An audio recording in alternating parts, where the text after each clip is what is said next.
तो आज हम सिर्फ एक चुनावी नतीजे का विश्लेषण नहीं करने वाले हैं। हम गरौठा विधानसभा क्षेत्र की राजनीतिक अर्थव्यवस्था की गहराई में उतरेंगे। डेटा के जरिए ये समझने की कोशिश करेंगे कि जनता का असली मैंडेट क्या है और एक बेहतर शासन के लिए इसके क्या मायने हैं। तो सबसे पहले ये समझते हैं कि गरौठा आखिर है कहाँ। ये विधानसभा क्षेत्र 225 है, उत्तर प्रदेश के बुंदेलखंड इलाके में।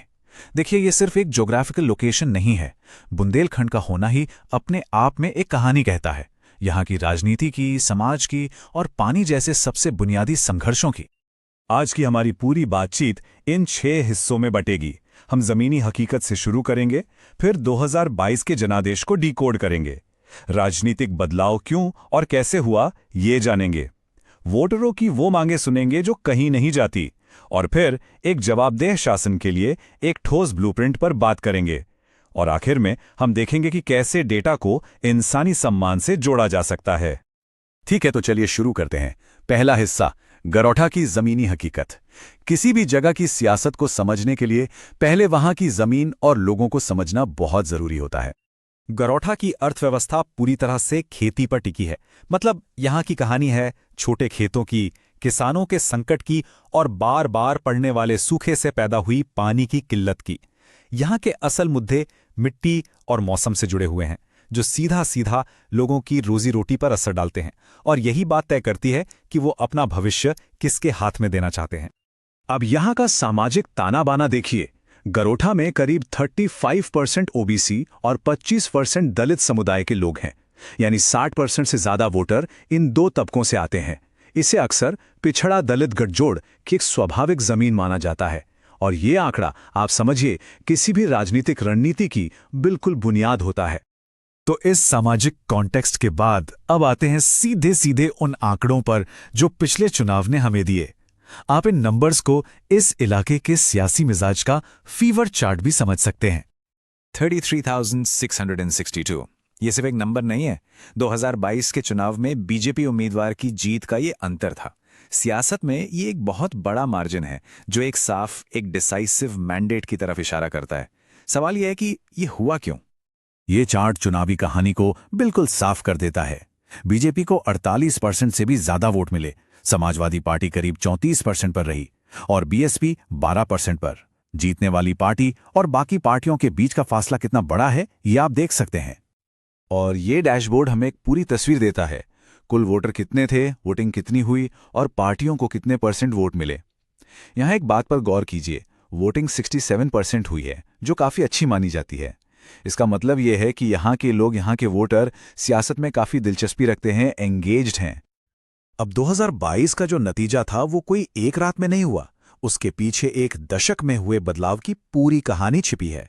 चलिए सियासी बदलाव की परतें खोलते हैं।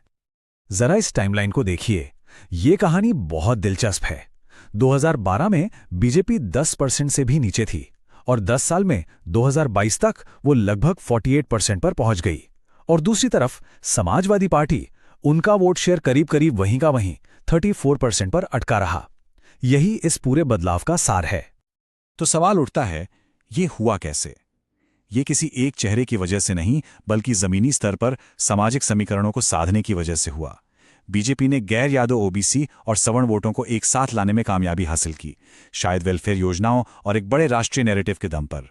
वहीं समाजवादी पार्टी अपने कोर यादव और दलित समर्थकों के बेस से आगे नहीं निकल पाई। और यहीं पर हमें एक बुनियादी बात याद रखनी चाहिए। एक सच्चा लोकतंत्र हर नागरिक के सम्मान और एक जिम्मेदार सार्वजनिक संवाद पर टिका होता है। ये एक ऐसी व्यवस्था है जहां हर एक आवाज को सुना जाता है और हर आवाज की अपनी एक जिम्मेदारी होती है। चलिए अब पार्टियों की सियासत से थोड़ा हटकर लोगों की बात करते हैं, क्योंकि किसी भी चुनाव का सबसे मजबूत मैनिफेस्टो वो होता है जो जनता अपनी शिकायतों के जरिए लिखती है, बिना कुछ कहे। ये हीट मैप साफ दिखाता है कि लोगों के लिए सबसे बड़ी चिंताएं क्या हैं। देखिए, लिस्ट में सबसे ऊपर हैं पीने का पानी, सिंचाई और खेती का संकट। ये वो मुद्दे हैं जो सीधे सीधे जिंदगी और गुजारे से जुड़े हैं। हमारे लिए तो हर चुनाव पानी के लिए की गई एक प्रार्थना है। ये शायद किसी एक इंसान की कही हुई बात ना हो, पर यह यहाँ के हजारों लोगों की आवाज है। उनकी तकलीफ को, उनकी उम्मीद को ये एक लाइन बयां कर देती है। डेटा को एक इंसानी चेहरा देना बहुत जरूरी है। तो हमने अब तक प्रॉब्लम को तो अच्छे से समझ लिया है। अब बात करते हैं समाधान की। हम एक ऐसे स्ट्रेटेजिक फ्रेमवर्क की बात करेंगे जिससे इस इलाके की जरूरतों को असरदार तरीके से पूरा किया जा सके। इसे हम चतुर्मुख सिद्धांत कह रहे हैं। ये 4 पिलर्स पर आधारित एक स्ट्रेटेजिक फ्रेमवर्क है। इसे जमीन से एक राजनैतिक संगठन खड़ा करने के लिए डिजाइन किया गया है, जिसमें चुनावी, संगठनात्मक, नैरेटिव और रिसोर्स मैनेजमेंट, इन चारों को एक साथ लेकर चला जाता है। तो इसके 4 हिस्से हैं। पहला, चुनावी यानी पिछड़ा दलित सामाजिक गठबंधन बनाना। दूसरा, संगठन यानी बूथ लेवल के नेटवर्क को नए सिरे से मजबूत करना। तीसरा, नैरेटिव यानी पिछली सरकारों की तुलना में आज की कमियों को सामने रखना।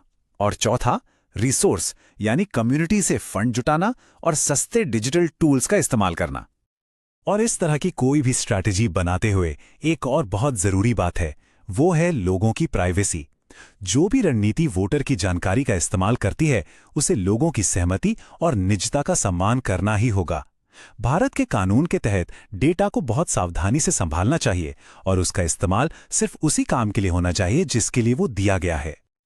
अब आखिर में इस पूरी स्ट्रैटेजी को जमीन पर उतारने के लिए कुछ ठोस एक्शनेबल स्टेप्स की बात करते हैं, क्योंकि विश्लेषण का असली मकसद तो एक्शन ही होना चाहिए, सिर्फ बातें नहीं। जैसे एक 90 दिन का एक्शन प्लान कैसा दिख सकता है? आप हर घर सर्वे कर सकते हैं ताकि लोगों की शिकायतें पता चलें। कम्युनिटी लीडर्स को जोड़ने के लिए पिछड़ा दलित शिविर लगा सकते हैं। एक गरौठा गारंटी प्लान लॉन्च कर सकते हैं और बुंदेली बोली में फैक्ट चेक और रील्स के साथ एक डिजिटल अभियान चला सकते हैं। ये दिखाता है कि कैसे डेटा को एक्शन में बदला जाता है। और ये सब हमें एक आखिरी और शायद सबसे जरूरी सवाल पर लाके खड़ा कर देता है। अगर पानी और रोजी रोटी जैसे बुनियादी मुद्दे 10 साल से वैसे के वैसे ही हैं, तो एक लीडर को ऐसा क्या अलग करना होगा जिससे ये चक्र टूटे और वो लोगों का भरोसा जीत सके? ये सवाल सिर्फ करौठा का नहीं, बल्कि हर उस लीडर का है जो सच में बदलाव लाना चाहता है। यदि आप एक जन केंद्रित नेता बनना चाहते हैं और अपने निर्वाचन क्षेत्र का उत्थान करना चाहते हैं, तो blueprintstrategies.ai से mgr@blueprintstrategies.ai पर संपर्क करें या 08042041602 पर कॉल करें। राजनीति से परे उद्देश्य।